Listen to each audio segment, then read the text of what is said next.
Adom TV,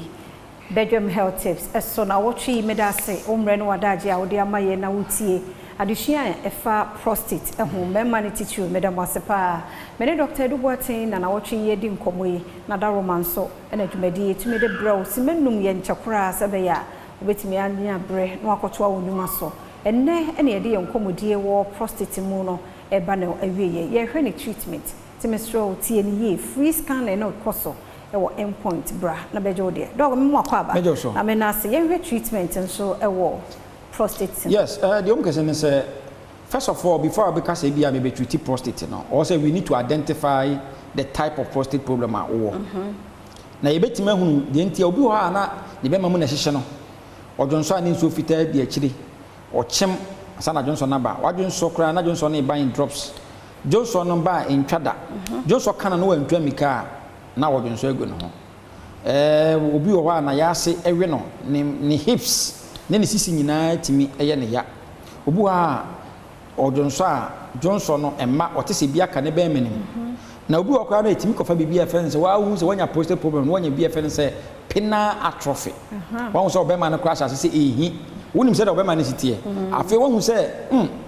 ade su tia na etie ana wonim se bia nka wo no ba hia atenka obi a prostate no say say kura na say ye cancer so na ye ya woni oyere kura hia atenka wo so onya no wo ho sane wa e ba na yo wonte atenka wo so onya ana obi wo kura na de boss wa obema ne mu ya wo ya emu hihye wonti atenka no e bere na se san many nyina wo first of all before e betima atima ye no ye ntimi ka say ye mo aduru keke we need to do bibia e fa say medical examination. Inti no na scan ene ye endpoint ye ni free no ye de to one ye twa mfonini over the whole unit tract no because prostate no kan ye say e ka na ntu a na kasere enenti obi wa abo se na prostate na konya ne problem o so na urethra no aye infected na bladder no so ho aktochema enti ye twa scan na ye fe ne unit tract ye no ye twa ne nyina chekewe se e de potin na esi na ye wi a ni aye lab de nti aye lab no bi wa o say be be checking prostate wo de scan na mo ye ni free no pe na pese me ye de bia ye nya sa ade ye no wono a wonya san ni nyina wo so de wo de mo nya scan keke ma me na me kwa me sa ba be ye lab no emwa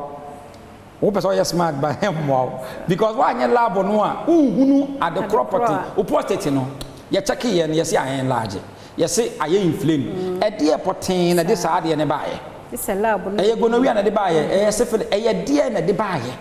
infection be na wunya ye de saa wa ha ne baaye obi wo so abecha ke no na infection bi ani wa na ohun so sa abrobe enti no ma mienu ne de becha ke scan ene ye be lab ne yahunu ade cropotin a ene ye etima confirm say wo prostatitis ana wo dai enti ye wi a ne ya mo aduro say infection de baaye tuti infection wi ne mo aduro betima correct the prostate no na ahoden aba it is a cancer say cancer no wanya enu the last stage 4 and now stage 5 there even endpoint